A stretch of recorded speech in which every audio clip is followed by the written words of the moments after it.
Good morning, Giants. Sometimes I don't feel prepared to do these videos, but here we are. I got that light shining right on my mouth. It's like I got a piercing almost is what it looks like.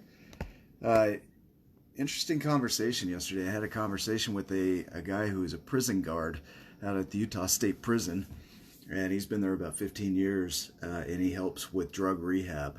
And I was talking to him and asking him questions about rehab and what that's like working with prisoners, and he had such a great outlook. He was funny. He's like, it's awesome, he just loved it. Whereas somebody else might hate it, but he had this great perspective. But I was asking him about the rat park experiment, which is an experiment in psychology where they put rats and addicted them to heroin, and then when they came out and put them into a community where there was stuff to do, they were accepted and didn't go back to the heroin. So I asked him about that. I said, is that the case? Is that what you've experienced? And he said, no, and here's why. And he said, humans hold grudges and animals don't. And the other thing is humans aren't rats. And so to compare a human to a rat isn't necessarily fair because they respond differently. And so I thought about that. I'm like, yeah, you know what? They do. And so why that would matter? Humans hold grudges. If somebody does something to you and it hurts you, you're going to remember it. And so it's part of our biology, it's part of our psychology is to remember these things so that if it occurs in the future, we can be prepared for it. So when it comes to drug addiction, if somebody has hurt you because of their drug addiction, it's probably a little bit hard to let that go. So today what I want to talk about is the psychology of a grudge and then how to also shift that. And so if you look at a grudge, to hold a grudge, that's an idiom that we use a lot. I'm holding a grudge, right? Hold means that you're not letting it go, so you're hanging on to it. And a grudge is a grumble or a complaint. It's like I'm holding on to this complaint against this person. So that's a grudge. That person, so what occurred for us to hold on to that grudge, that complaint, is there was some kind of pain that occurred. Now, when we're in harm, if there's a chance that we're going to be hurt, then we go into fight or flight mode. Our amygdala is going to fire. Our amygdala is kind of like Yosemite Sam. He's like always ready to fight. He's got his guns drawn, like which way did he go, and he's ready to fight at a moment's notice, just an angry little part of our brain that just wants to fight, run away, protect us. So it's our little guardian. Right, so when the amygdala fires, our brain shuts off.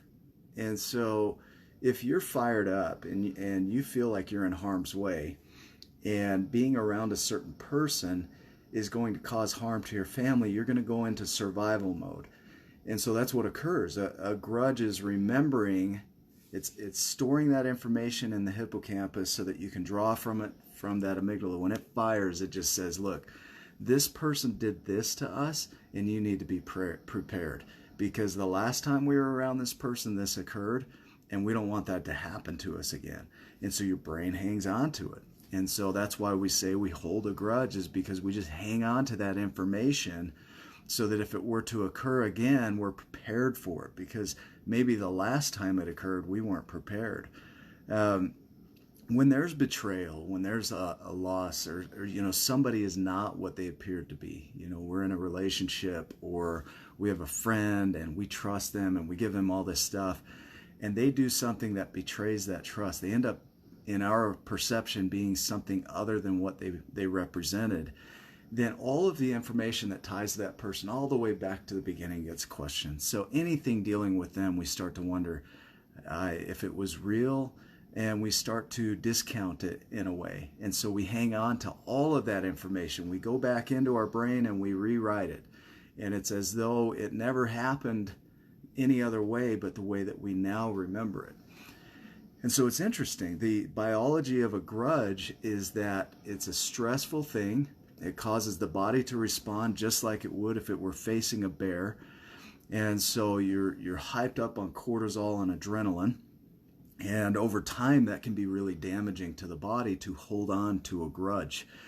because you're putting a stress response on your body. So if you see somebody and you're around them, it can trigger that information back into your body and your brain. And your body does store that knowledge. So the chemicals, when they release through the body does keep the score. Like Bessel van der Kolk says in his book, the body keeps the score.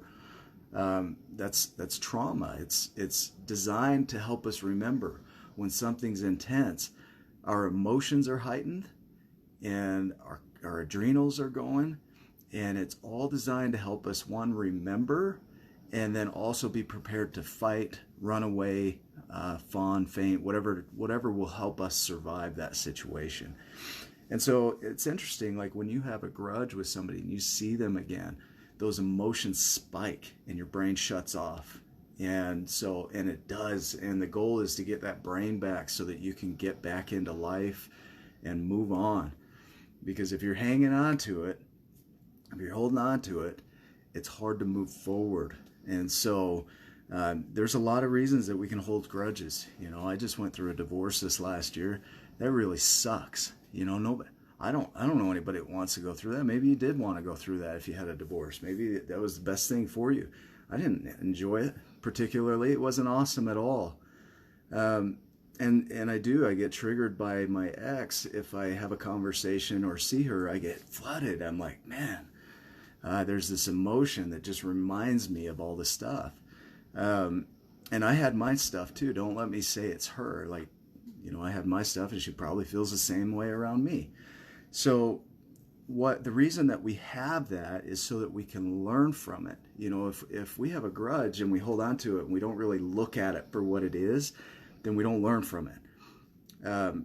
In forgiveness, let's talk about the power of forgiveness. Forgiveness is innate. It's in all of us. We all have the ability to do it. So forgiveness is essentially just, hey, I know there was an injustice. I know this sucked and it wasn't fair, but I'm laying down the sword. I'm not going to go after it. You know, it is what it is. It occurred, and I'm releasing it.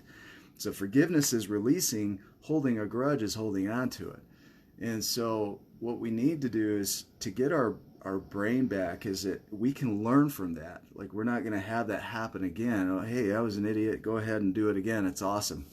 It's not a case of that. It's, hey, I learned from this. I remember it, but I don't need to come back after you and take you out and remove you from the world in a sense. You know, it's like there's a story of the guy who was bitten by a rattlesnake and he dies because he tries to go back after the rattlesnake because it bit him. And I don't know, maybe I just made that up, but the idea is that we end up dying trying to get justice and revenge on this situation, where if we can just let it go, it doesn't mean we have to repeat it.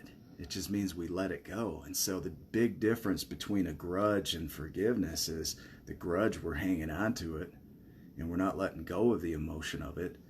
And forgiveness is we're learning from it, but we're also letting go of the emotion of it. We don't need to chase it anymore. And so forgiveness is kind of taking responsibility for your part in it, but also understanding that what they did wasn't correct, wasn't right. Not allow that again, have boundaries around that, but not have to destroy them to have those boundaries. And so, just thinking about it, like when he said that the difference between rats and humans is that humans hold a grudge, it was like, wow, dude, that is exactly it. We do. We hold grudges. And the reason we hold grudges, I wanted to dive a little deeper. The reason we hold grudges is survival. If we had an occurrence that hurt us in the past, we're going to remember it, because if it comes up again, we want to be prepared. We don't want to be caught off guard. And so to hold a grudge is actually trying to protect ourselves from harm. And so it makes sense that biologically and mentally we would hold on to a grudge for our own safety. And so what we have to do is step back and say, is that really a danger right now? And can I let that go? And so, that's where forgiveness comes in. I did an article a while back. If you have to scroll through my page pretty heavily to find it here, or you can do a search on forgiveness. Is just laying down the sword. It's like, I'm not going to cause additional harm. And that's essentially what you're doing. Is with forgiveness, you're saying, look, it wasn't fair. I didn't like it. I'm going to learn from it so it doesn't happen again, but I'm not going to go out and cause additional harm.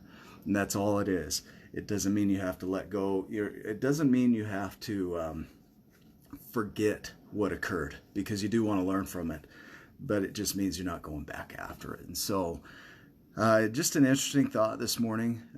Honestly, this morning my brain's a little foggy, and so I didn't know what I was going to talk about, but I loved that conversation yesterday. There are mentors. Here's another lesson in this. There are mentors everywhere.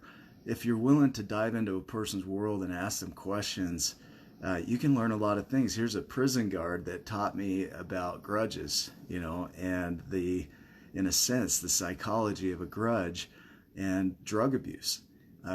Really interesting thought. And so it caused me to go a little deeper. In any case, I hope you guys make it a giant day today. It's a beautiful day outside. I think it's going to be sunny. And even if it's not, it doesn't matter. It's up to you. And so I hope each of you go out and create something awesome for yourself, whatever that looks like. And so if you have comments or questions about grudges or additional thoughts, please share those. And if you feel like this video would help somebody, please share that with them as well. And I will see you in the next video.